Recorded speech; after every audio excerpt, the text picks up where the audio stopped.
your entire body, your thought, your whole existence just goes,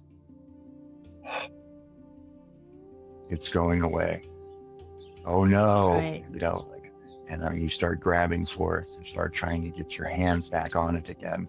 Trauma continued to manifest itself, and because I didn't have a set of lenses through which, or any type of training through which I could function in the in the real world. Okay, get up. It's time to take your mugshot. And then I spent the next 4 years in prison. Are you ready for this? Do you want Yeah. this? You Have said you you wanted forgotten it. what this? So, yeah, here's the preview. And right. And I remember coming out of it literally saying, okay, all right, okay, all right. You got me. I give up. And I found a couple of very key points that seemed to make a difference. Whatever you feel like starting, Ted. So let me try to just do a broad overview. I know Mhm. this is documented in other spots as well too. So if I told the entire story, we'd be here for 6 years. But the basic gist of it was that um, only child to a military family. So my um, father and mother were always together when I was a kid, and we moved around a lot every 1 to 3 years, always different places. So half the time I was in another country or somewhere across the states.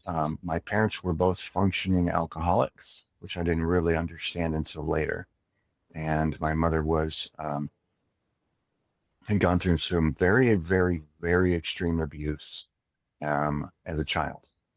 So, and that comes into play later. So as I grew up, I came to understand that mom and dad liked to fight a lot, and their favorite game was to play dodge the full wine glass. So, um, Okay. and then there was an overarching message that got brought into my teenage years that it became really clear once I started being very rebellious. This was um, back in the 80s, and I was doing the punk rock thing, which then wasn't a fashion statement. It was really that's a whole state of rebellion. Um, and the overarching message was one of not good enough, especially from mom. And that combined with whatever I sensed there was probably some generational trauma, which I've looked into, was kind of fascinating. Some generational trauma that I feel like she may have passed down to me. The lack of my father being there, because even though we were all together as a family, he was always gone on some, 3 month, 6 month military exercise or something. Um, and then I started to turn to just mildly dabbling a little bit of drugs, a little bit of alcohol. But there was this whole sense that began to be communicated that there was nothing that I could do to please my mother. And so I began to start attempting to please my mother, plus rebelling a lot from that. I think it's important for the context of the whole story to understand. I don't know if we absolutely come pre-configured in a way, but we'll just say if that is a possibility, that I showed up as a very, very, very sensitive little kid, extremely Yeah. sensitive. Um, and so I had the highest of the highs and the lowest of the lows, but I was just generally very, very soft. But through many of these circumstances that always took me by surprise, I found myself needing to create some of an exoskeleton, which I was very resentful at. But I also didn't have very many social skills. So even though I was in the fringe of what we had was the social hierarchies, which back then they were very clearly delineated here in the States. You had the sports guys, the jocks, and then you had the cheerleaders, the very popular ones, and then you might have had like the different social groups around music and whatever else, and then the punk rockers were way out here at the fringe, right? Even they didn't like me. So, so I found myself ostracized from these social groups and missing a lot of social cues, a lot of stuff. I go, I just don't understand why that matters, you know. So, Mhm. um, Mhm. so all of those put together is a recipe for sort of social and home disaster. So by the time I was 15 or 16, I was getting arrested, getting picked up here and there, just for some minor stuff, usually things like smoking pot or whatever. And I carried that into my adult life. I do know that I was looking for answers or a sense of relief from all of this trauma that I had begun to experience. So by the time I was in my very early 20s, I had started to go into the Christian church and was in a very active Southern California, kind of an extreme, very extreme type of a church. And those were my answers. At least I thought they were. So there was a sense of seeking. And I can remember what I would call now some sort of sense of presence coming over me that was very palpable, that I could really feel. And I wanted to stay there. So from my perspective, it was very important that I got this relief and there was this desire for this connection. And then I was in these college age groups, prayer groups, the social groups, for my age at the time. And again, I find myself looking around and not finding anyone being very, very sincere. Also, I was very, very transparent. Hi, I'm struggling. I'm having a hard time. Maybe I'm making some general mistakes in life, and then found that I was getting judged really, really harshly for that, which we know can tend to kind of come part and parcel with the whole Christian package to a degree, right? Mm-hmm. That all came to a head when I found myself at a study group and I listened to everybody go around and they all started praying.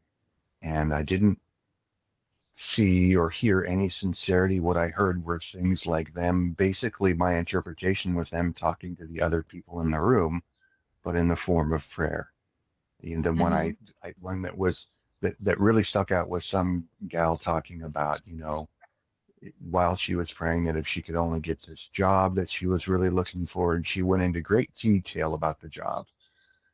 Um, and I'm have to make up details now because it was so long ago. The job, down on 14th Street at this place, and I kind of looked at her and I went, "Who are you?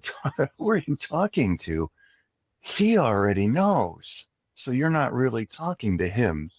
You're talking to the rest of us." And at that, something just snapped, and I went, I can't do this anymore. So I left that group and then just went out and kind of I would say, just wandered generally for a number of years.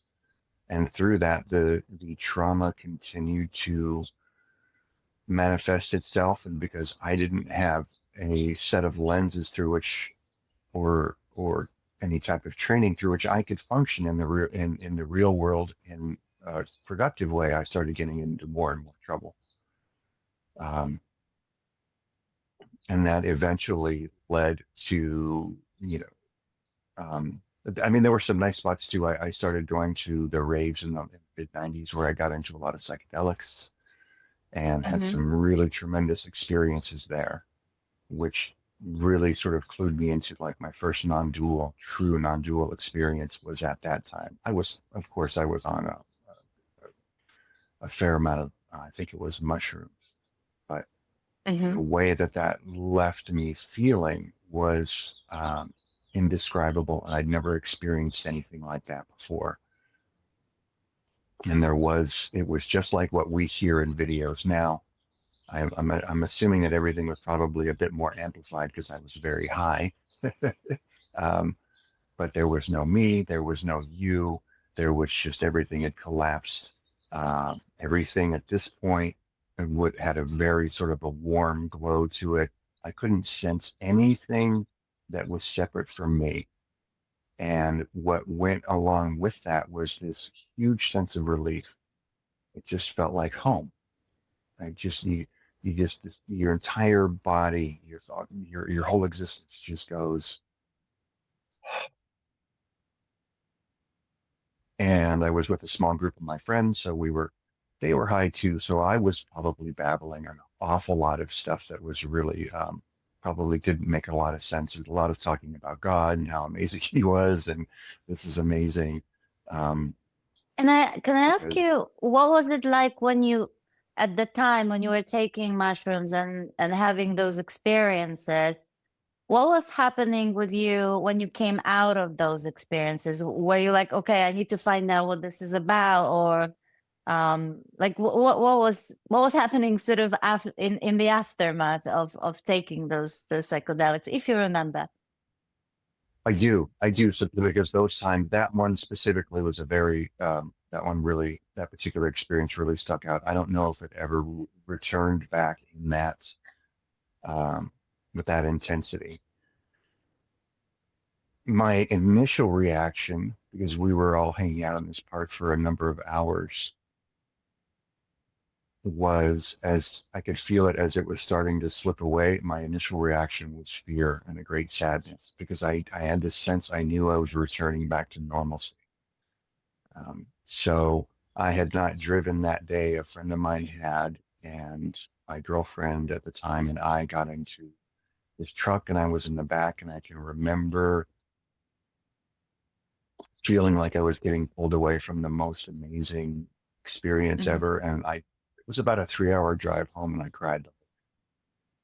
Yeah. So heartbreaking to feel like you've touched into that.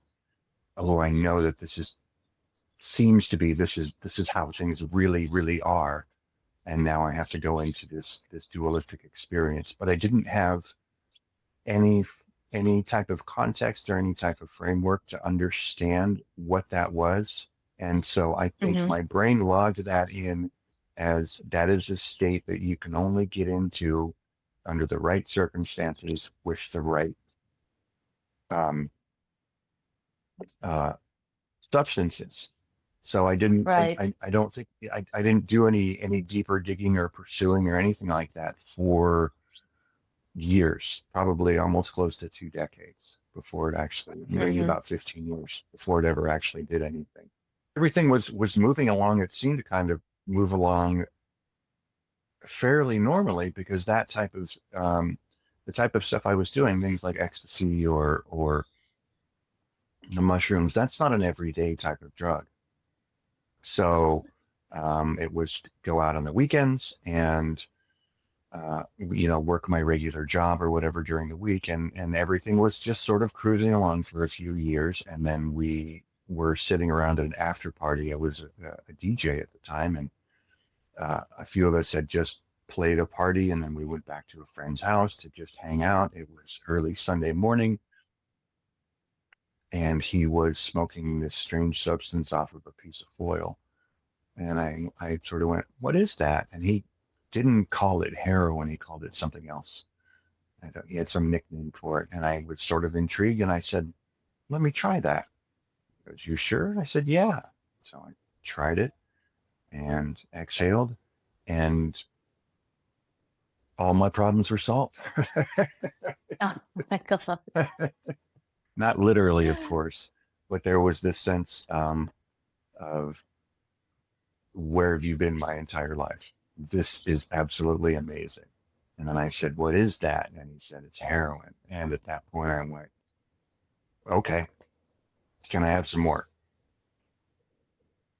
And so that started a long road of, I would say, 10 to 12 years of battling back and forth, of understanding that this was really extremely harmful. So I tried to do kind of a weekend, we call it a weekend warrior type situation, for as long as I could, and then maintain my job. But, you know, 2 days will always turn into 3 days. 3 days will always turn into 4 days.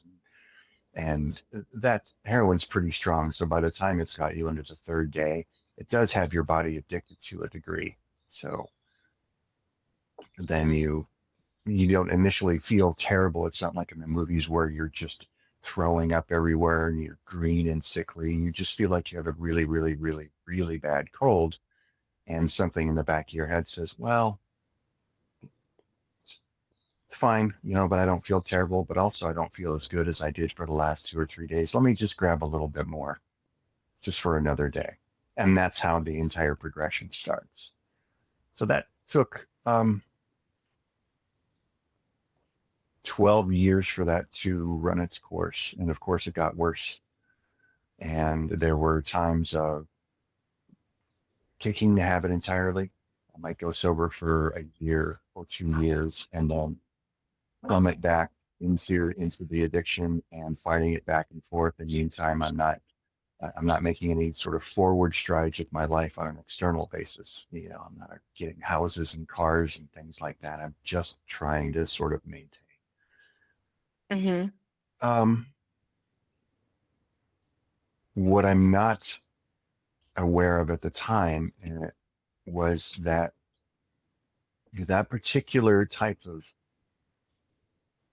drug that I was doing does a really, really good job, at least temporarily, of suppressing all.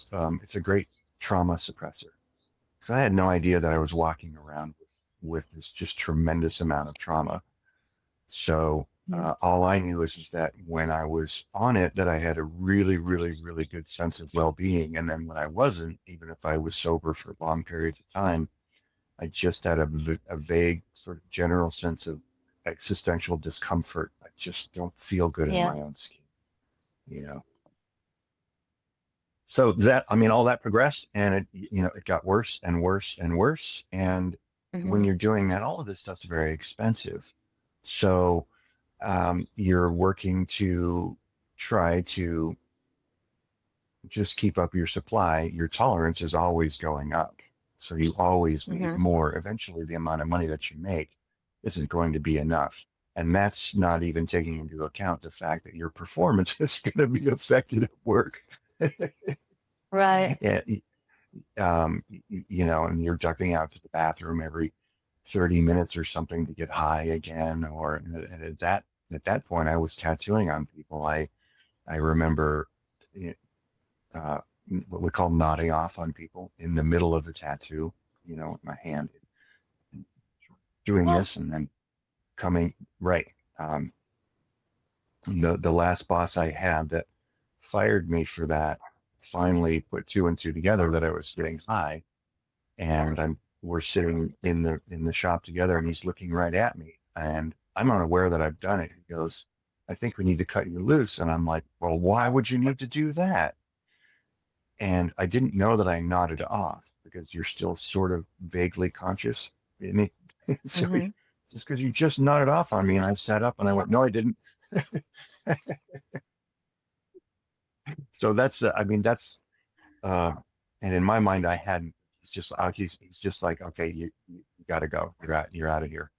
So, um, and of course, everything else is circumstantially falling down around my ears. I have a newborn son, um, and we're not able to pay the rent. Uh, my son's wife, uh, or excuse me, not wife, my son's mother.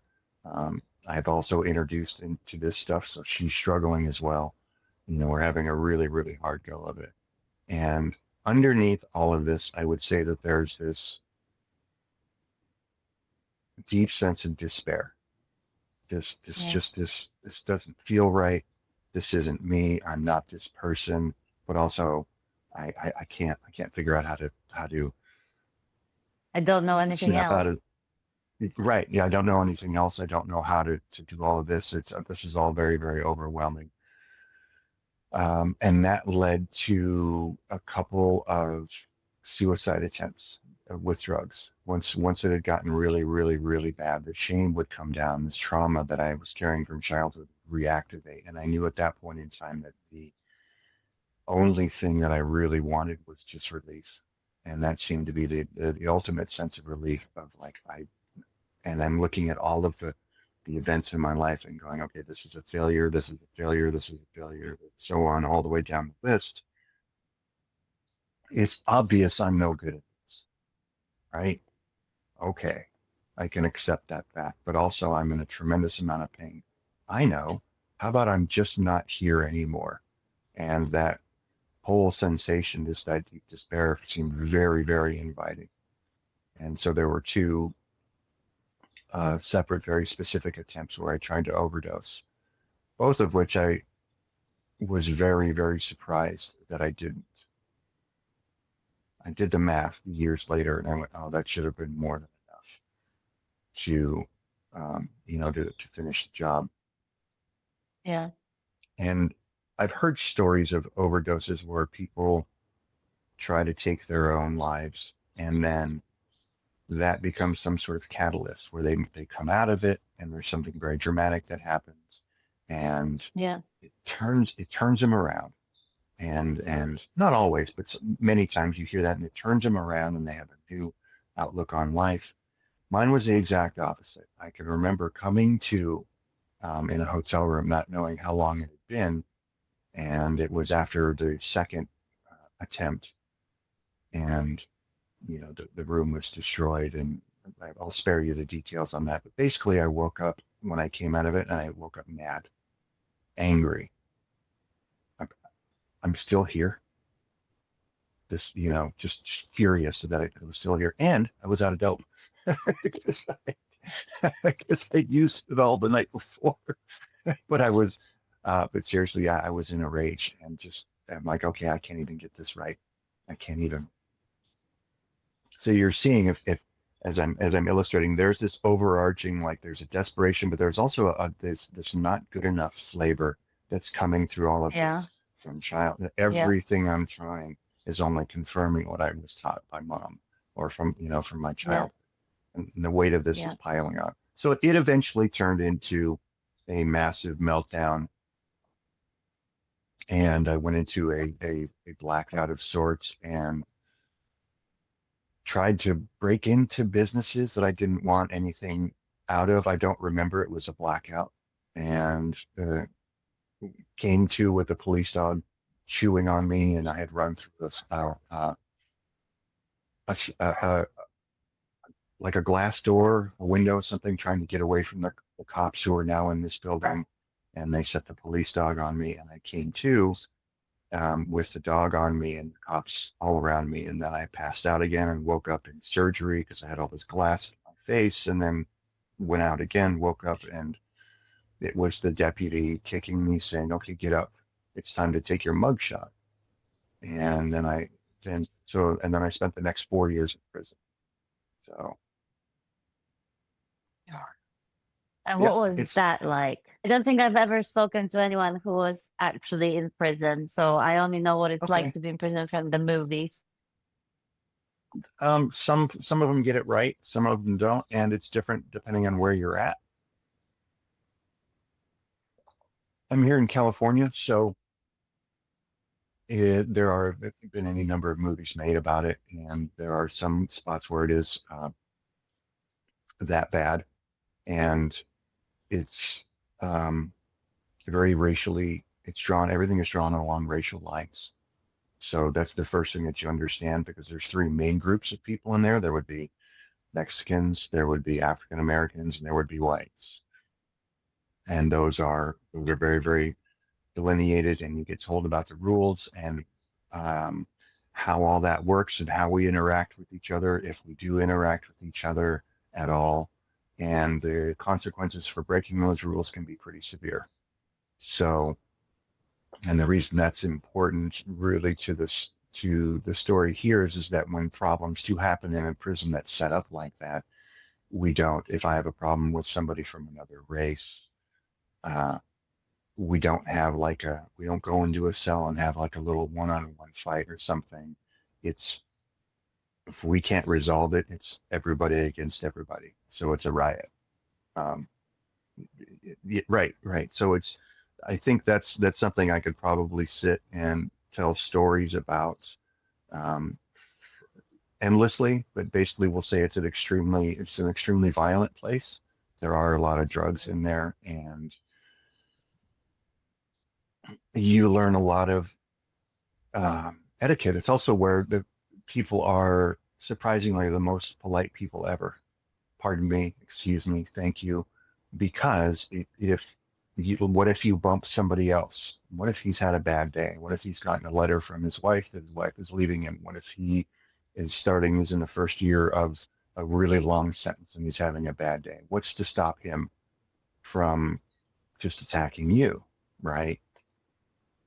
So Right. we all learn to be very, very deliberate and very considerate and aware of other people's space, our space, so as to avoid these type of things, because most everybody wants to just be there and do their time.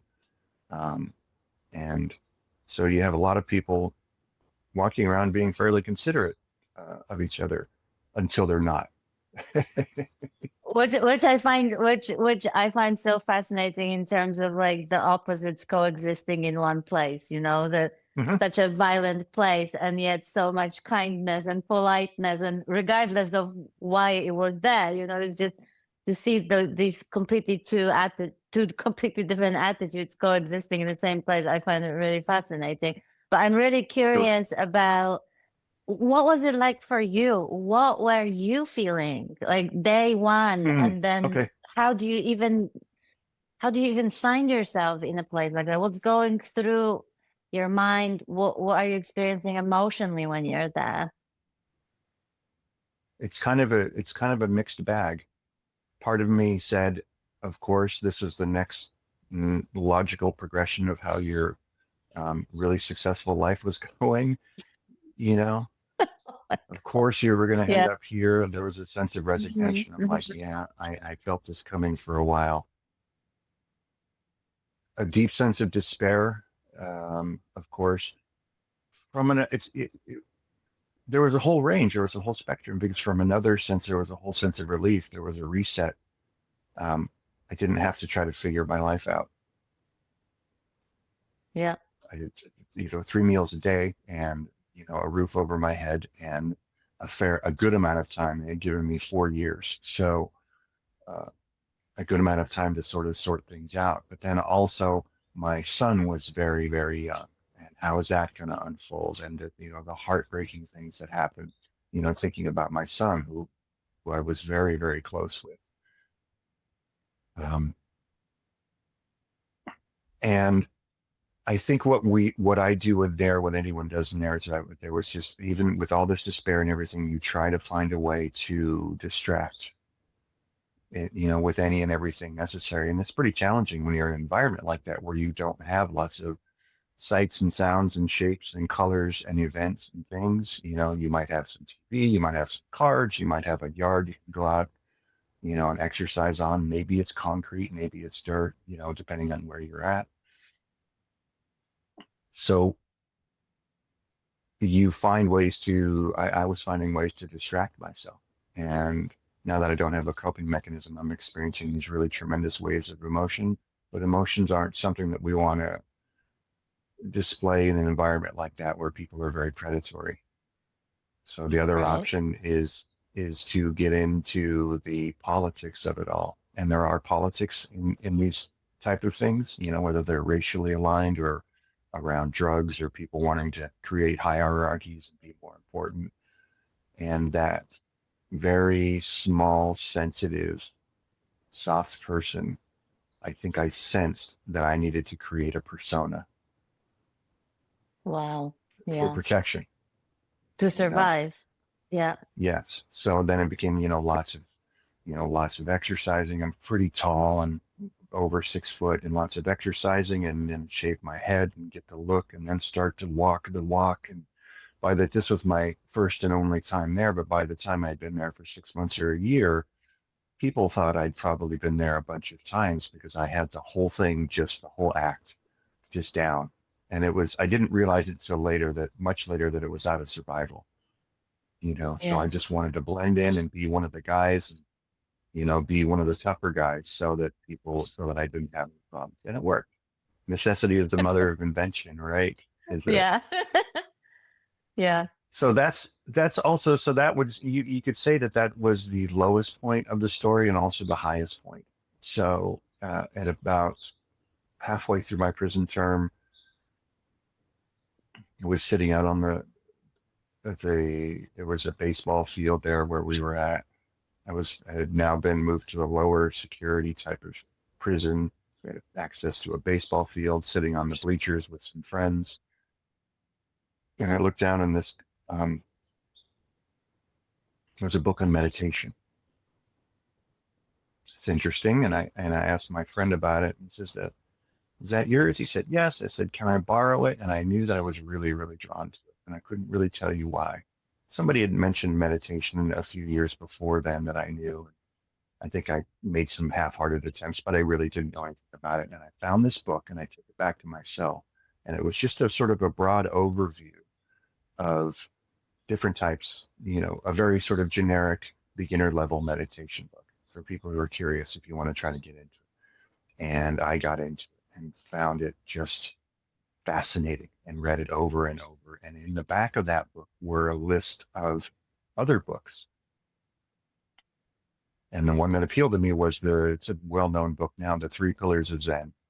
I know that Angelo has referenced that book as his book as well too. So when I first heard him say that, I went, yeah, that's the book right there. And so I got into that one, and that book was the one that started talking about Kensho, talking about enlightenment, all this, and the stories of the people becoming enlightened. And something right in that moment said that. And I didn't even know why. Just that, I need that, I have to have that. How do I get that? And put myself at this point I was meditating up to 1, 2, 3 hours a day as I had time. And so I put myself into a self-imposed retreat for 3 or 4 days. I want to say 3 days, working with the koan mu, which is the very simplest of the Zen koans. And on day 3, I had been holding this, just with a death grip, holding this koan, sitting mostly in my cell and just getting up and moving around if I needed to walk around or just kind of, stretch your legs, get some exercise. And I walk into the chow hall and I sit down, and we're all filing in to eat breakfast. And I look over at a friend of mine, and the last conscious thought I remember was looking at him, and he was this guy on the yard that I was always running around and hustling. Was always trying to do this or trying to get that, or I wanted to, maybe he was trying to get some tobacco, which you couldn't get in there, but we got it in. He was trying to get some drugs, or he was trying to do this. He was always busy. And the last conscious thought I remember was looking at him and going, all this running around that you do can't possibly either add to or take away from the perfection that already is. And it was just, as soon as it just, that thought had formed in my head and I'm looking at him as this perfect thing, I just felt everything sort of collapse. And it just, and I, of course, that first one is usually the one that we remember where it really opens up, and it was just wonder. And I don't know what kind of conscious thoughts I had after that for any period of time. I do remember it, but I don't remember having a lot of, like, a dialogue going on with, and I'm sitting there, so I'm trying to eat. so I'm in a chow hall and I'm surrounded by 400 other guys, and I'm trying not to either burst out into insane hysterical laughter or start sobbing, and I'm fighting off either one, and I'm kind of running back to my cell. And as soon as I get into the cell door, it's just crying and sobbing, and then I switch immediately to laughing, and the whole thing that goes with that first opening. And that lasted 3 days. And I can remember not, obviously not sleeping very well. When that first one hits and everything opens up, it felt like I was plugged into a light socket. My whole body was vibrating. Different sort of states coming and going. This was 15 years ago, so some of it's still a little bit fuzzy. But I do remember at the end of that 3 days, I just started to shut down and close down a little bit. I had the very first sense that I know now that almost everyone gets of, I'm losing it. It's going away. Oh no, Right. and you start grabbing for it. You start trying to get your hands back on it again. Did that remind you at all of that moment when you came out of the psychedelics and the despair and fear of like losing that sense of home or whatever else you Yes. experienced when you were on? Was it okay? Yes. Yeah. Yeah. It wasn't as bad, Mm-hmm. but it did feel the same way. The difference was this time was I felt like um, I had some tools at my disposal, because I was still very naive. I mean, you remember the context of this is I don't have any videos to look at. I don't have any other books to read. I'm reading this, 70-year-old book. I don't have any teachers or satsang or anything to sort of explain to me how to proceed from that point, how to do or not do anything about it. Mm-hmm. So, and I was sober. So I thought, okay, well, this must be something that I generated through extreme concentration, really working with all that. Okay, this isn't ideal, this isn't optimal, but let me see if I can go after it again. And then immediately, rather than because there were no instructions in this book um, about what to do after that. There was nothing that explained any of it. And funny enough, I think the author Philip Kaplow like deliberately took that out because he was describing the first opening, the Kensho experiences of people, and in great detail. And then they were writing their accounts as well. And then they said that they would go back into the Roshi to the teacher. And then I quote, I remember because I kept going, and what did he say was, and I was given instructions on how to proceed from there. And that's all they told me. And I'm going, How annoying is what were the instructions? And he did that 2 or 3 times. And and can you, would you, and I'm scouring the book and I have nothing else to do. And I still have a year and a half left on my sentence. So I've poured over looking for little hints and little clues in the book and nothing. So that did start, I didn't start like immediately really trying to grab after it like in a very desperate way because that first one, of course, changed. I mean, everything was different, and there's mm-hmm. some piece where it's never the same again. So I was Yeah. still exploring that, really kind of just okay, how are things now? What is this like now? So there was some of that, but there was like okay, I had this peak state. I wonder if I can get back to that again. I think I heard Adia mention it best or describe it best, where he said that there are, um, there's the abiding awakening and then there's the non-abiding awakening. But even as Mm-hmm. it opens, I call it the aperture, that it never fully closes down again. Yeah. Yeah. So yeah, that was a very sort of a point, if you want to mark points in time, where everything was kind of before and sort of after, where there was just a shift and a sense of knowing. So finished out that term and then had to hit the ground running, of course, with real life and reestablishing my life.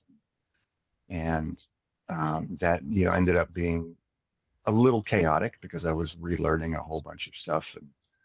And Yeah. thankfully I had my partner now who was there to sort of help me with my son and all of that. But really so that was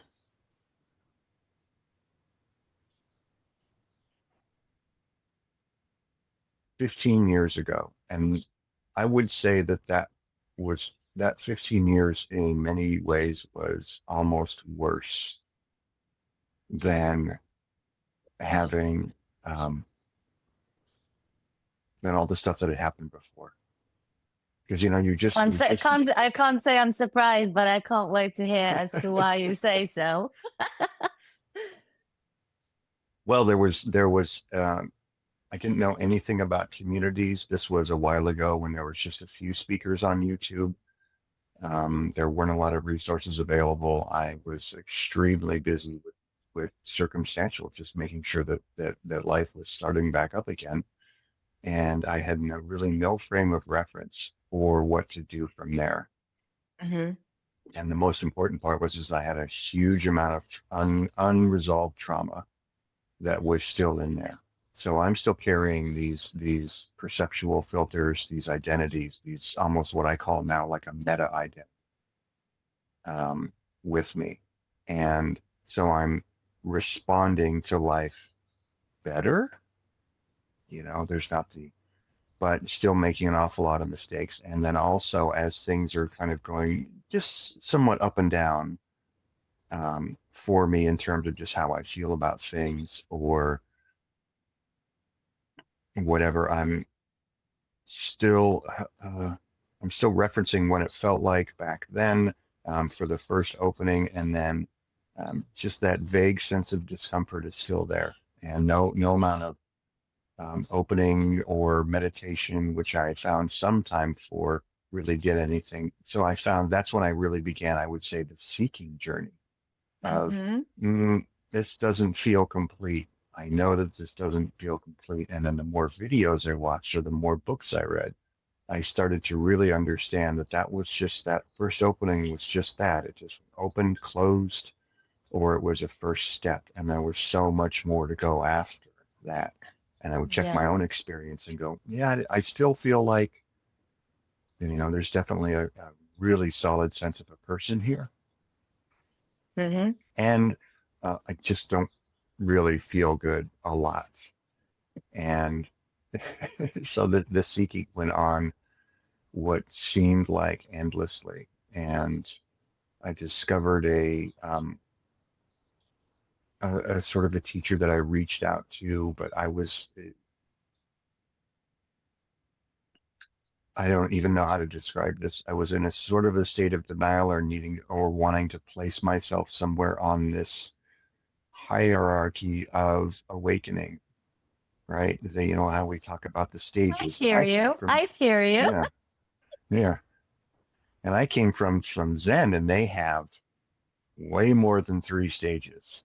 Yeah. You have depending on which Zen teacher you read, there's the 5 ranks of Tozan, or you can Mm-hmm. read the 10 ox herding pictures, or this guy over here says things. And then if you Mm-hmm. read any Tibetan stuff, they have flow charts and things connected with string over here and this and I knew that I was at the very, very beginning, but I was really trying to go, okay, I'm enlightened, everything's fine, I'm Mm-hmm. enlightened. Mm-hmm. Well, it's also going, I'm lying to myself. I'm deceiving myself. Yeah. Um, so that I guess I mean that's a long period. We'll just say that I had periods of time where I would get very frustrated. That I felt like things weren't working.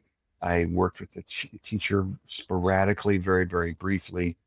Nothing seemed to help, but then I would have little flashes again, little openings. And there was a common theme through most of those. And as it got near the end of that 15 years, we'll say up until Mm-hmm. now, they had different flavors. They had different intensities. They were sort of showed different aspects of things, but the one common theme was open, and then at best 3 days if I was lucky. Okay. And as they're opening into greater and greater senses of intensity, and then they are starting to move into mystical experiences, where you're really just full immersion in something else. Um, as they close down, there's a continual sense of frustration that's just growing and growing and growing. And now we're full circle into, I'm starting to draw these conclusions of, oh, look, you're not good enough. You're not even able, you've already, you've already failed at all the rest of your life. Yeah. And now you're not even able to do this right. Oh, yeah. And that just Yeah. kept getting reinforced. And especially some of the deeper ones where they become quite hard to describe, but some of them are so intense that uh, it from one standpoint, it eliminates any doubt about what all of this is, or whether or not there Mhm. are things like pure source. I don't know how else to describe it. I would say the one that I guess I'll briefly describe the one that was really the strongest, that really shook me up, was I was in a very, very dark spot. I was very angry. I was up late at night, and I was basically kind of raging against source or life or the universe or God, um, and just in a huge sense of defiance. And source showed up, and and I've only ever heard one person talk about this in this context, and because of that, we're now friends. Because I went, oh, you've had that, um, but it was basically a light that comes from um, nowhere, and it's all encompassing, and it is very clear that it's or at least it appeared to be pure source. And when you step into it, it has nothing to do with what we describe as very beautiful or something like heaven. It's terrifying. It's absolutely terrifying, because it's the strength, the intensity of it. Yeah. And um, now I would, if I had to say anything about it, I would say there's a very different sense of death of the body or of the mind, or the memories of this is one thing, and we at some point can lose our fear of that. Mm-hmm. This threatens something completely different. So there's something different between death and complete and total annihilation. And it was terrifying. Yeah. And it lasted 15, 20, 30 seconds. I don't know, a minute at best, but it was very quick. But it also, I felt like I was sort of being reprimanded in a way. Oh, are you ready for this? Do you want Yeah. this? You Have said you you wanted forgotten it, what this? so yeah. Here's the preview. And right. And I remember coming out of it literally saying, okay, all right, okay, okay, all right. You got me. I give up. Time out. And so it was, and it didn't inherently have a sense of negativity to it. It was just the Mm-hmm. intensity of it. But it felt like there was a very deliberate reminder of, hey, you're not in charge here. Um, Also, Beautiful. quit your complaining. I went, okay, I got it. So, Yeah. Yeah. and then the natural progression was that I would say it's within the last 3 years, 3 to 4 years, everything ramped up, and it had nothing to do necessarily with me. Mm-hmm. Um, uh, there were parts and circumstances of my life that were starting to fall apart again. This stuff wasn't as overt as doing drugs or anything silly like that. That was all long gone. But Yeah. existential things, or how I related to people, and almost everything was centered around this unresolved trauma that I was holding, Mm-hmm. and how I was interpreting life. All the filters that I was viewing stuff through, and so I became more volatile to people around me because I was responding to them, and really, if you From really that. pretty Mm-hmm. poor, yeah. Yeah. So life started to really, all of that started to crumble, where I had to stop doing my job. Um, I ended up splitting from my partner for a period of time, and all of this was just really, really ramping up into um, something that, after the fact, I would say it's time to address this unaddressed stuff. Yes. Yes. And how do you go about doing it then? Uh, I could probably laugh for 15 or 20 minutes straight on that one, because this is the shadow work that we talk about. So now we're more into current events. Now into This the is what juice. Yeah. Right. Yeah. Yeah. Yeah. So this is what everyone talks about. And these are the obstacles, right? These are the ones that sit in the way. Um, and I don't know is my actual answer. I Mm-hmm. have no idea. What I can tell you is how things happened here. And I found a couple of very key points that seemed to make a difference. The first one, which I now jokingly refer to as the biggest mistake I made in this whole journey, we'll have to go all the way back to that a couple of months after Kensho, while still sitting in a prison cell, and something showed up in me out of nowhere, and I knew that I had farther to go, and it was like a prayer, and I said, I want it all. I want the whole thing. I want complete and total freedom, and without having no idea what that meant, but I knew the whole thing. None of this little snippet, none of this half of it, not 20%, want the whole thing. Which now I jokingly refer to as a mistake. Well, really what it was is that it was a wrap after that. Yeah. Um, moving forward up into now, there was a deep sense as I started to um, try to get back into communities because my desperation level was going up. I was starting to talk to like Todd and Pernilla, and then maybe even a couple of years before that, of I had come up seen some of Angelo's stuff. Was a sense of something said at some point that I needed to be willing to be uncomfortable. Yeah. It's as simple as that. And you can't necessarily manufacture that, but you can just at some point when you're so exhausted and so resistant to stuff, you can sit, you sort of say to yourself, okay. And it's like you open your arms up and like surrender and go, all right, what do you got? Yeah. Because my way this isn't working anymore, and I'm already viewing everything through the lens of past experiences and shows and all that. And so I feel like I have this resume, this collection of experiences that which I can say, I've gotten it this far, but I'm still fucking miserable. So my way is no longer working for me. What is it that you want to see? And then Yeah. it doesn't for me, that didn't all happen in sort of one go. That was a gradual, like I started out sort of sensing it, and then that began to ramp up, and then the volume started to be being turned up on that, whilst all the circumstances in my life are simultaneously ramping up as well to sort of help me. Things are getting more and more painful. Yeah. Um, Yeah. so right around that time is when that's where you had discovered that first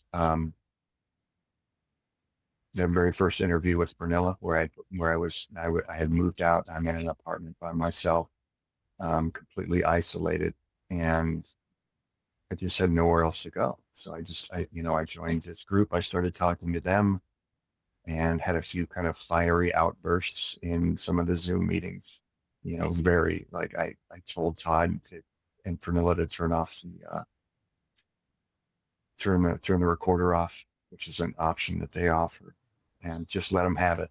I just let them have it. I was mad, crying and swearing,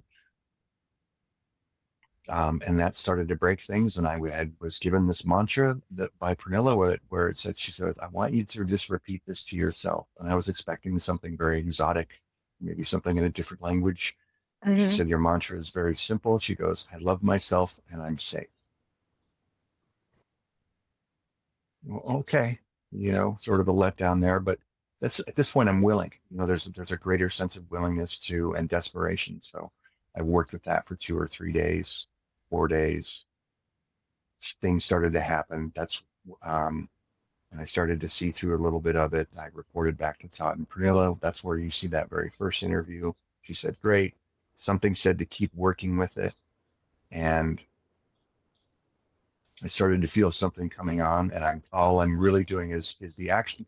What it looked like in real time was working with this. I'm rubbing my chest because I'm starting to feel this big fiery ball sort of show up here, and now I have this. There's this determination there of stay with this. Keep the attention here. Don't distract. I'm by myself in an apartment. I'm not working. Don't have anything else to do. And that subsequently broke this whole entire trauma ball. And it all came out at once and was incapacitating and debilitating, and it laid me out for, I always reference it as if between 4 to 6 days. I can't really remember how long it was, but I really didn't eat. I didn't really sleep. The whole body went into um, like shutdown mode. I was spraying everything out of both ends of me and sobbing and crying and just kind of the whole thing. It was a mess to the point where I was very close to calling an ambulance because I didn't Yeah. know if I was, maybe this isn't what that is. Maybe I'm just having a heart attack, or maybe the body's actually shutting down. Can I say something about that? Sure, please. Yeah, so I think I may have mentioned at the beginning that I discovered you through this most recent interview, which was something like 6 months ago, I think. But then I watched the other ones that you're not been referring to. So appreciated Pernilla in that moment, and you that you actually had that conversation about that, almost as you were going through this, because you were not yet on the other side, but you were sort of coming out of that experience. And I really appreciate it because it's precisely what Pernilla said, that often we hear these stories about the journeys of awakening after, after we've been through the hell, whereas you were kind of still in it. And I really, really appreciated the honesty, the rawness. For me, these are the most like alive things. I'm absolutely not suggesting this is how it has to be for everyone. And lastly, I want to say that I also incredibly appreciated the moment when you described someone, and forgive me, I don't remember the name, but there was a person that basically stayed with you on the phone as you were going Vince. through it. Vince. Vince. And I don't know the person, but I just felt so grateful to them as I was listening to this conversation, because there was just,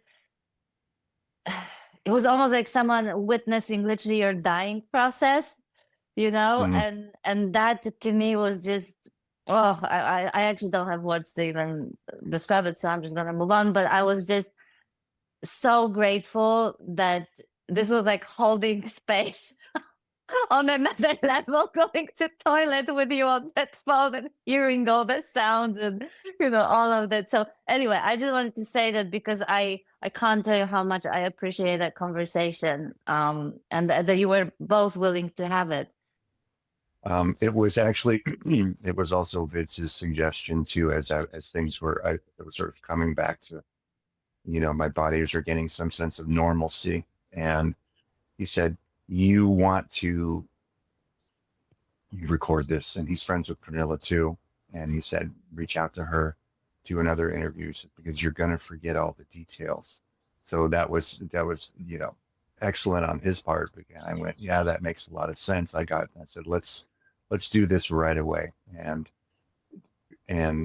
So worked out really well there because I don't remember a lot of the details anymore. I Yeah. remember a lot of pain and some of them, and described kind of, what came out of that, but I couldn't tell you the sort of the minute by minute.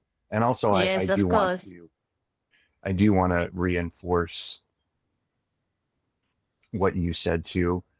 Um, that I do. That is absolutely an extreme case. I don't want anyone to think that that's indicative of how it has to go for everybody. Yeah. So, Yeah. but it was directly connected to the level of extreme experiences I had through my entire life, that, and not even knowing all that stuff was still there. And it was just time. And I maybe life decided that that was a perfect environment. And then I had Hmm. maybe just enough, strength in the body to make it through that type of thing. It said, here, you Yeah. can handle it. It does not have to be that way for everybody. I want to do a flashing red sign to say that and I'm sure it can get pretty rough for people, but it's not the norm. It's not the model. So, Ted, tell me, um, can you tell me a little bit about what was important about that? Because obviously, aside of the really intense physical side of what was happening, tell me what was important about that experience in terms of the shift, in terms of what happens there, and then what happens after that. Okay. context, what I want to do is, and I say this on some of the other sharing that I do as well, is I do, just for the sake of creating a picture. Mhm. I refer to folks like myself. We're the trauma folks, right? These are the folks who've had some level of fairly extreme trauma that we would say goes above and beyond um, your standard type of identification with the personality structure. Okay. And that is not to say that one is better or worse or comparison or anything like that, but it does help just to create a framework there. So what was important about that is that when we experience these types of traumas, they do create an almost an extra layer. I now call like a meta personality around us, right? And that is very similar to someone who is just normally identified as a self or has a personality structure, but it's amplified. The intensity tends to be uh, much higher, and it becomes a very, very crippling filter through which we view everything. Um, and what is important about that is in terms of the context of awakening or moving closer to having all these identity structures fall off is that without addressing those things at some point or another, it, at least the way it's happened here is it translates or shows up as the endless cycle of open, close, open, close, open, close, which I Mhm. experienced for 15 years. So Yeah. after that, there was, um, and I think I'm very careful to not make absolute statements if at all possible. I have to a little bit just for the sake of conversation, but they're just again, it's just a framework. Keep it really loose. I think through this process, there is a sense of benevolence. I think there is a sense of, if you want to call it life or source, that wants to get into all the corners, that Mhm. wants to heal this stuff. Um, I don't know that that is necessarily the always um, the case for every little personality quirk. I have heard teachers that have deep levels of realization, but then have some little hidden pockets of reactivity or stuff. So maybe not across the board, but in many cases, the general feel is that no stone left unturned. Let's look at if you're willing, let's look at all of this stuff. Let's move it all out into the light. Let's do some sort of alchemy on it. Let's remove that as an identity structure. And I felt a great, later on, I felt a great sense of benevolence of source wanting to do all the healing, do all the work in that. Um, so that's what I think is important about it. I will say that even after that, that seemed to take the that that particular point in time seemed to take out the charge, a lot of the energetic charge that was there, the intensity. I call it the Yep. trauma ball.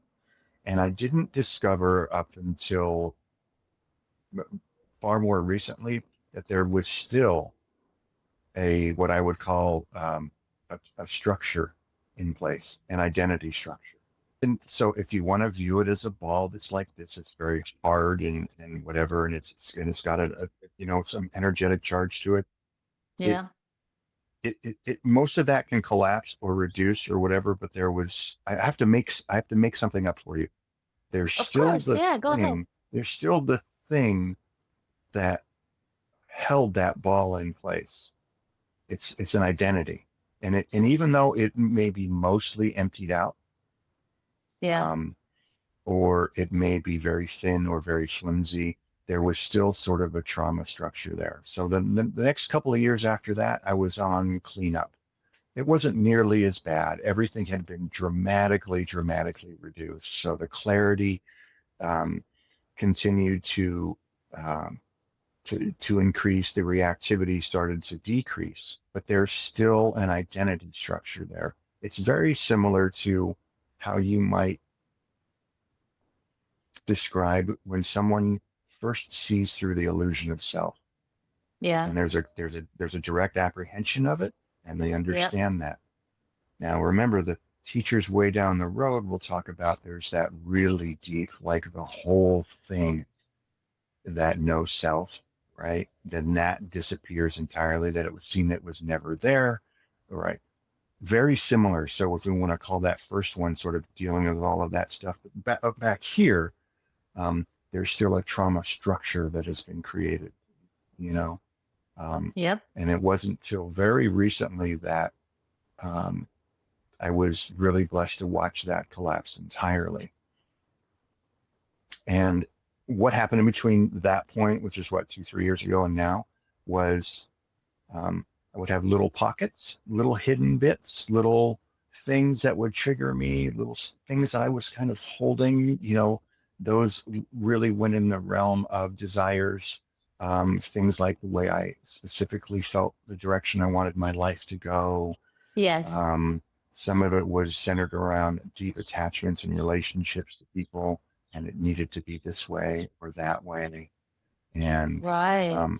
at this point, most of this processing, I will say that most of this processing before that big one we talked about there was a lot of mental activity around it.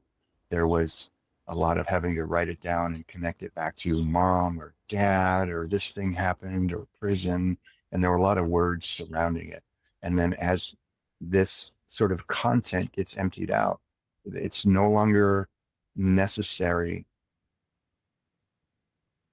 for that mental construct to keep going. So what we're feeling when we're doing the cleanup is it's energetic in nature, and it's all here. So now I'm just into feeling into it. I might get a little hit or a shot of, well, this is because of this, but at that point it almost really doesn't matter. It's very Yeah. clear that we're just staying with the sensations in the body, right? Yeah. So yeah. So then so that it becomes very, very energetic in nature. And so for those 2 or 3 years, it was just feeling through it, feeling the invitation when it would look like things would make me angry, or things would make me sad, or I would have all kinds of like little crazy sessions of heart palpitations. None of them Mhm. nearly as debilitating as the first one, right? Again, everything's Yeah. very, very reduced here, but it's Yeah. still happening. Then it started to move into dreams, where I was processing through dreams, and they were all very, very clear. They all had an emotional feel, whether it was angry or loss or sad or vulnerable or abandonment or whatever the flavor was. Yeah. And then the little dream scenario would play that out, but I would wake up and know immediately what it was. It's the flavor of it. Oh, this was around sadness, or this was around fear. And um, and I would be feeling it very intensely in the dream. And then I would wake up, and for another 5 or 10 minutes or however long it lasted, I would have to just stay with it, just stay with it, just let it be there. We're just not pushing it away at that point. Right. Yeah. So that this Yeah. is going on for a while. And then it was at one point, without me really asking or understanding what it was, it seems like there was one dream that woke me up, and I can't even remember. I couldn't tell you what the content was or what it felt like, but I remember waking up and feeling and seeing the whole thing. It was like a revelation. I'm like, oh, this trauma structure is still here. This meta identity, even if it's in like ghost form, flimsy form. And then Yeah. there was the sense, not physically, of course, but of like taking it off and then looking at it. And then the minute that happened, it was no longer a part of me. It became something that I was able to observe, and I watched it, and it just crumbled. And at that point, it was gone, where you went, oh, that was a whole identity. That was a whole, and that's on a whole different thing, it has a whole different feel than just having to release all this stuff, this ball that you've stored up for years and years and years. Yeah. This is Yeah. when the identity structure itself just collapses and it's Yeah. no longer there, you know? So, and that's when I began to start sharing about that more and start talking about it a little bit more, really seeing, okay, that was, now that structure's gone, what's left. And going back to your point of why it's so important to work with the shadow work is even when that little structure is there, it does take up a certain amount of our focus, of our energy, and also distorts how we're interacting with anything. So it's still a little bit of a lens, even if it's mostly clear. And once that falls off, then that opens up a whole different avenue for curiosity and for exploration, and that is not based in I need to fix this, I need to get rid of this, I need to heal this, I need to work through this. It's just you find yourself simply and quite beautifully in just what's this? What's going on? What's this like? What's happening? But without seeing all the way through that structure, it can be a little bit more challenging just to move into um, that sort of deeper exploration. So it opens up the ability to sort of deepen into um, the awakening process, which now I have a hard time calling a process, of course. But Yeah, I understand. Yeah, yeah, yeah. We're kind of moving backwards a little bit in timeline when you spoke about a sort of moment when you felt like a victim, mhm, and um you said it was like all of a sudden all the memories of feeling like you were hurt, or hard done by different people just started coming up sort of, and I actually couldn't believe it because you know how you said that you met this person that shared one of your mystical experiences. When I listened to you describe this experience, I felt like you were talking exactly how I went through this particular mhm, point where basically I all of a sudden found myself for the first time in years experiencing kind of a victimhood, which I was already not familiar with that feeling of victimhood, you know? And all of a sudden these grievances started coming up, and memories of all the people that hurt me. And I could feel that, like, not just feeling hurt, but pointing my finger at them. How could you, and how could you do this, and how could you do that?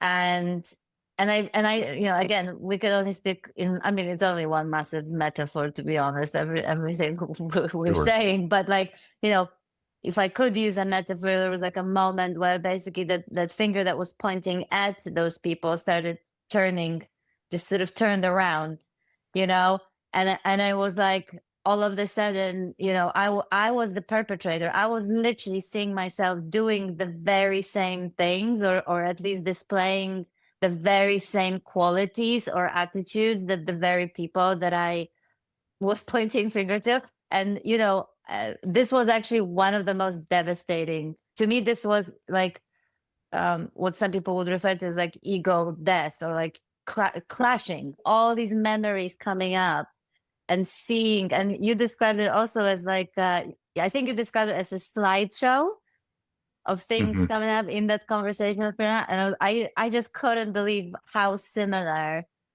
that victim perpetrator shift happened to both of us. So can you actually talk about the significance of that, and maybe in your experience? Through Yeah. most of my through most of my life, I didn't think that there was trauma.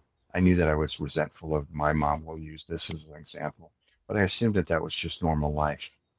That was just how life went, right?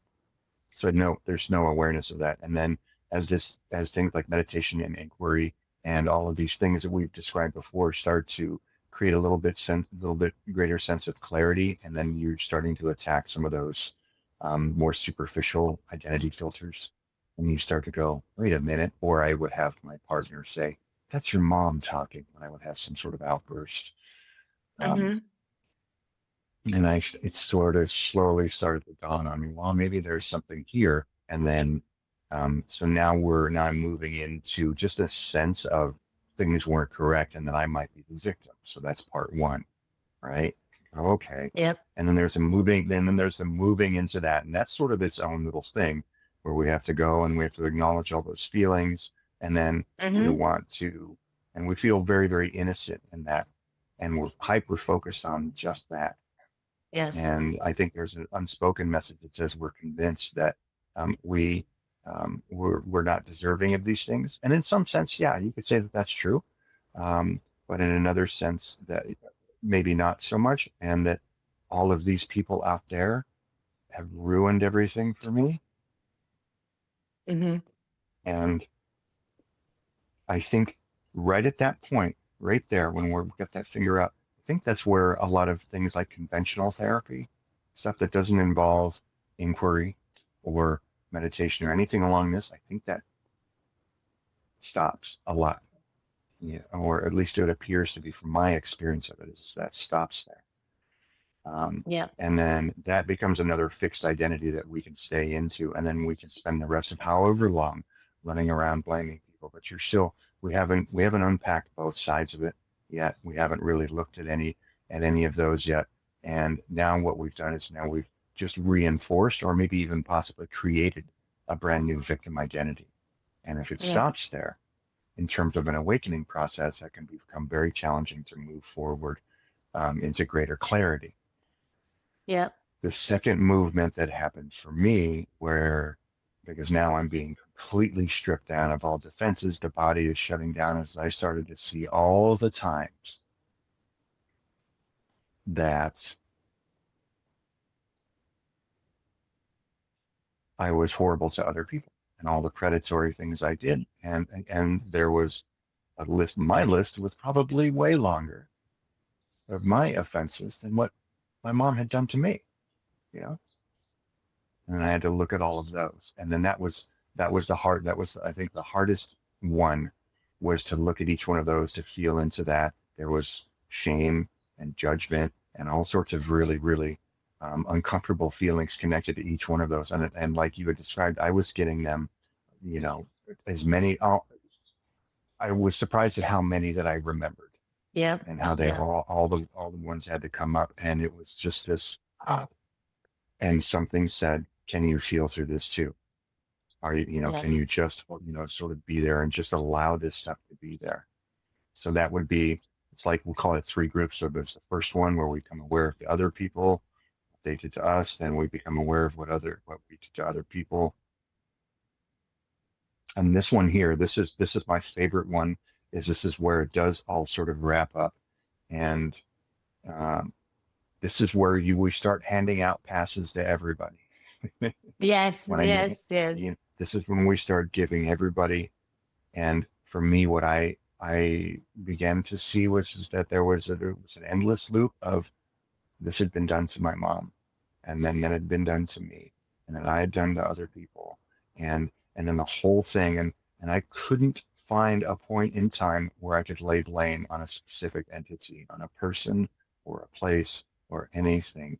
And then and watching all of that collapse, and then just this sort of these passive, or this sort of sense of forgiveness or or clarity or comprehension about it, just kind of went out to everybody, because there's nowhere for Mhm. that blade to land anymore. Um, Yes. and in that moment, when that really happens on a very, very deep level, I think that is the birth of what I would call true compassion. Yes. I agree. Because Yeah. without doing all three of those, it's very, very hard for someone to look at someone else who's suffering and then also behaving inappropriately, Yep. um, and then and then really have the awareness of that they are also that product, that what you're seeing is just a collection of habits, patterns, conditions, potentially traumas, all of that, and they're responding out of, that's the only program that they know. Before that time, if it's in a victim mode, then it's, you are a perpetrator. And then there's a lot of subtler messages that go with that. You are the perpetrator. What does that say right away? The obvious one: separation. I'm here, you're there, Yeah. Yeah. right? Yeah. And then and these become things that have to be later on, have to be addressed, because separation, collapsing of time and space and the sense of identity of self and other, that's at the core of this whole thing, right? So if we're still holding on to that whole victim, how are you able to um, see through the illusion of that? there's still this sense of us, self and other. And I noticed, so I that last one where I just went, oh my God, it was just this whole cycle. Um, I need to say that if someone is processing through this, um,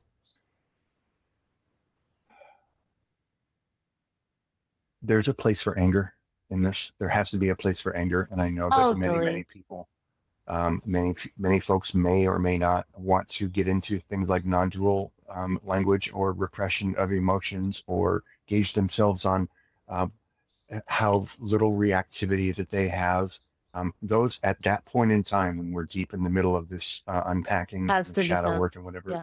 are yeah um, are the exact opposite of beneficial, and at that moment the exact opposite of true as well too. They can be really harmful. So it's a sense of permission of, if there's anger, let it be there, or whatever the emotion is coming up, and can we examine the message that goes with that? If the message shows up of, if I have this anger outburst, or if I have this fear outburst, the subtle message is, I therefore am unenlightened, or not as far along, or I'm losing ground, or all of the stuff that comes with that.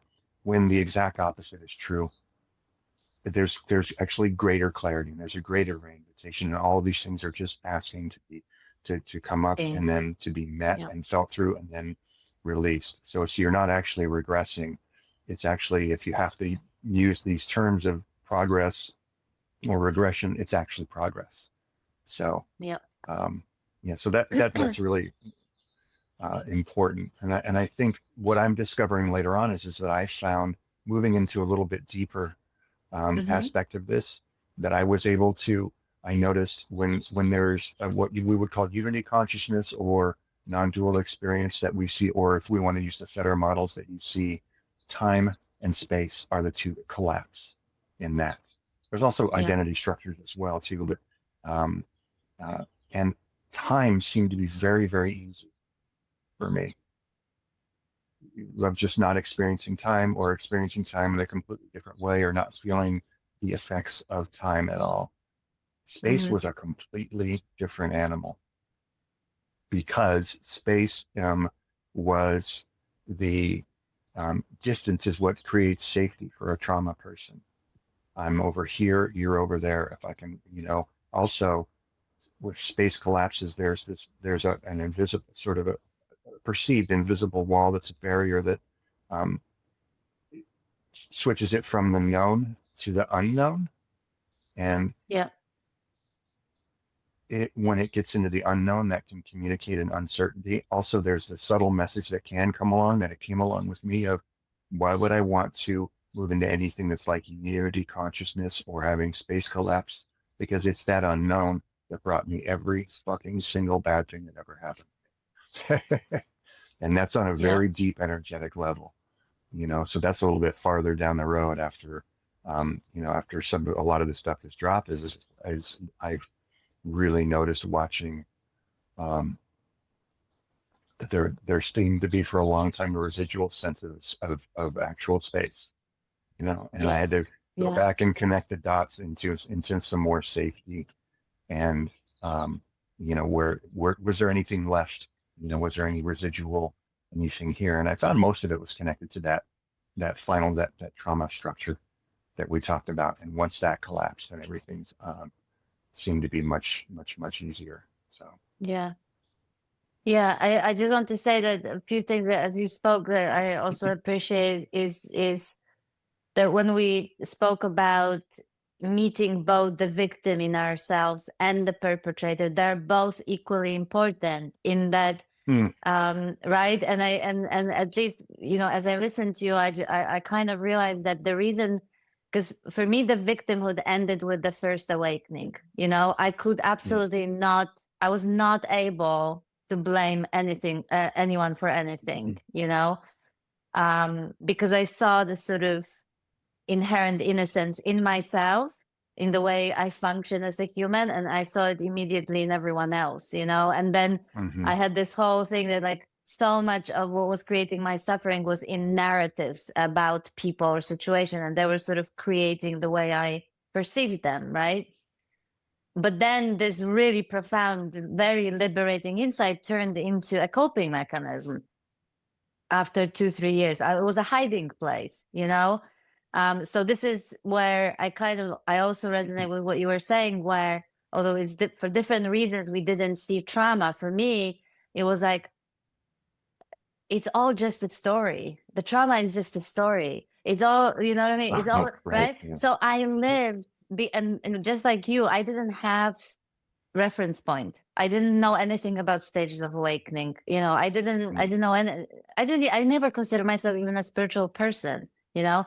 I still don't. So, you know, so you know, there was so much suffering coming up to the surface, you know, after like 3 years of living in what I could only describe as like equanimity.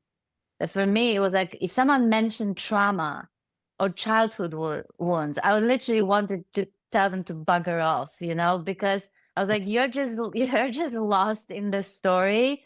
Why would I want to look in the past that doesn't even exist other than in thought, you know? And it really looked real. It wasn't like, oh, I didn't, if you told me you're bypassing, I'd be like, whatever, you know, it's just, it really looked like that to me. And of course, now I see that this was a trap because there was so much suffering. There was so much that was basically naturally coming up to the surface that simply wanted to be met and seen.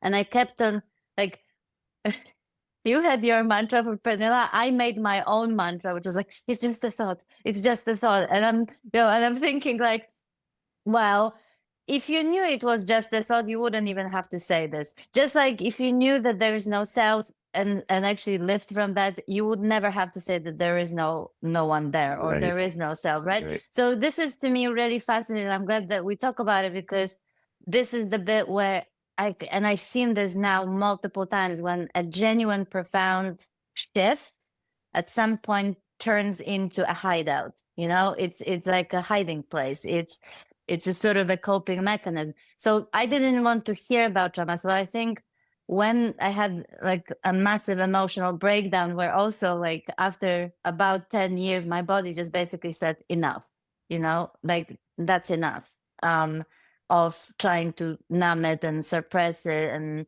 you know, then all this victimhood, this is why it took me such a surprise, but it came like an avalanche, all these grievances, all these resentments.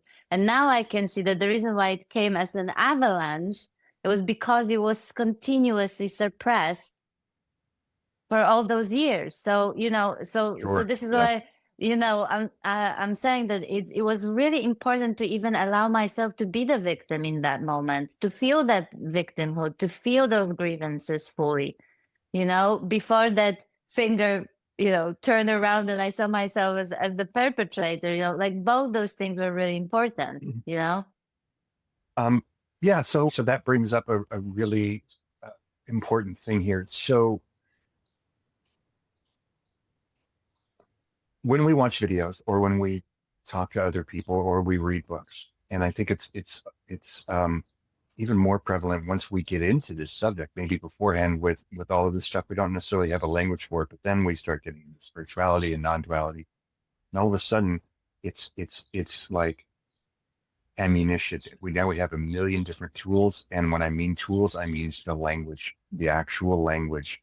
And we use, like you said, a hiding place. And now I can watch 10 videos and come up with 10 different really, really cool, supposedly unchallengeable ways to avoid this stuff. And the common ones, which we've heard and seen so many times.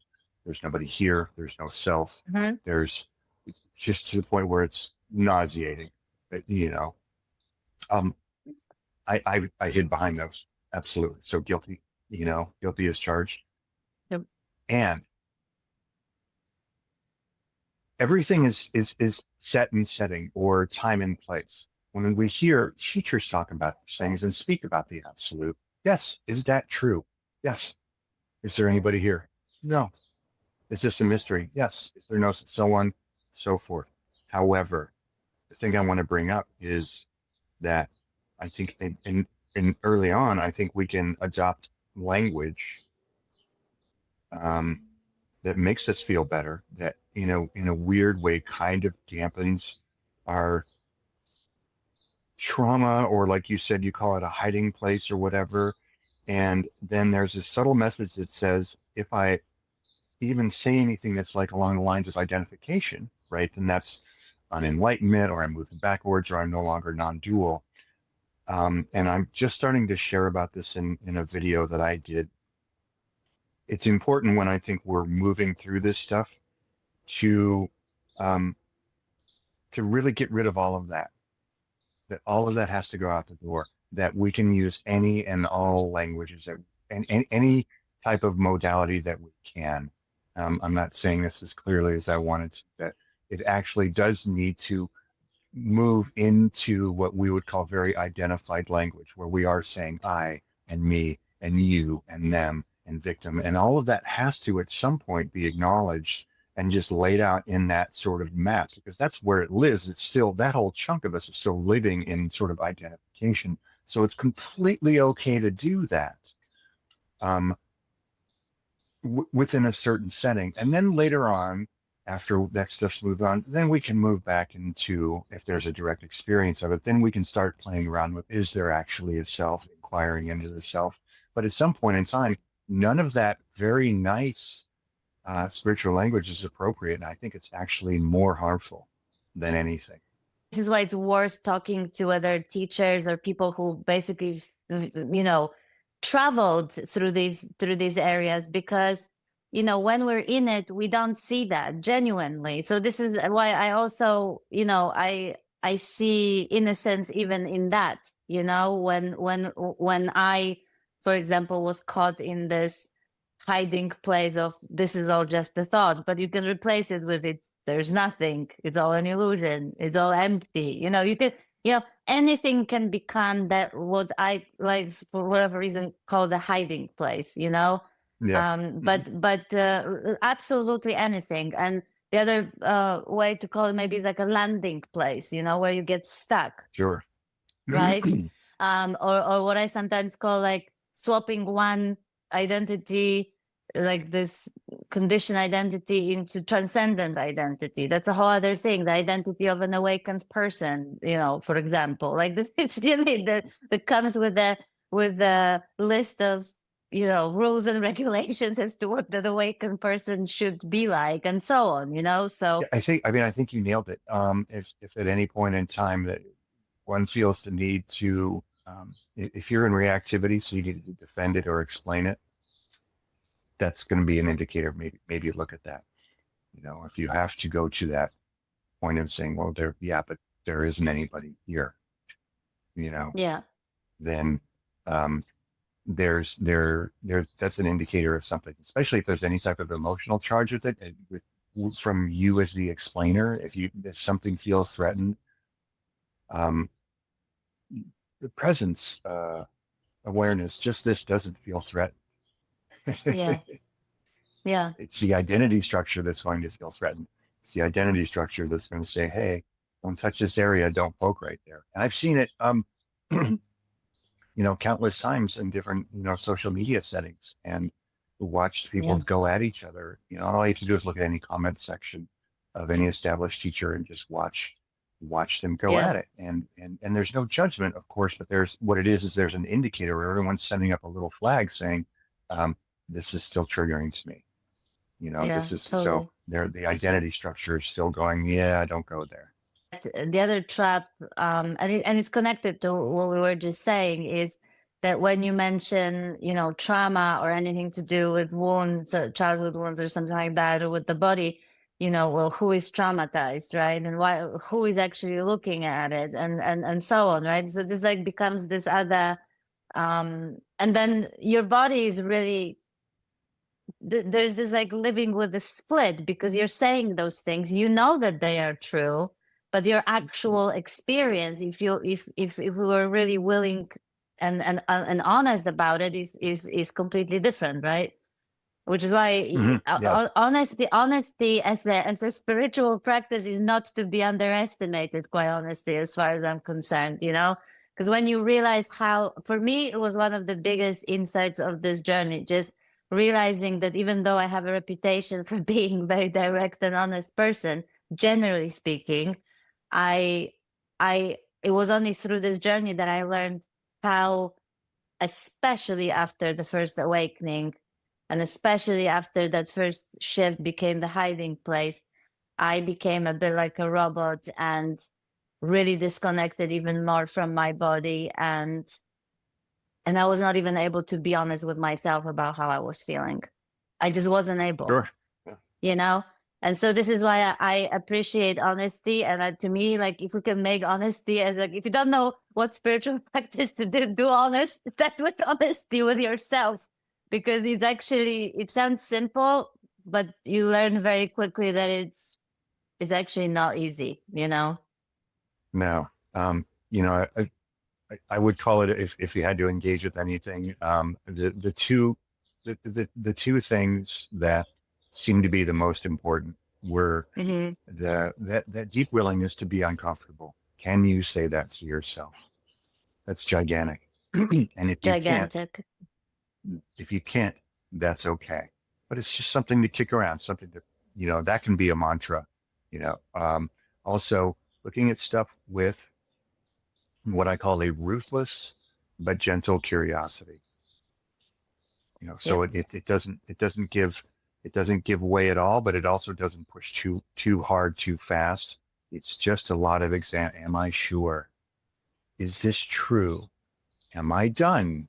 Have I worked through? And then if you pair those two together with any level of sincerity, um, I think success is relatively assured, but they have to be, I think they have to be together. And I think there has to be some sincerity with it. And also, for some folks, I think maybe some folks just can't get to that point this time around, or they have to, like me, they have to get kicked around a lot, in order to get to that final breaking point where you just go, okay, fine. I don't have anything left.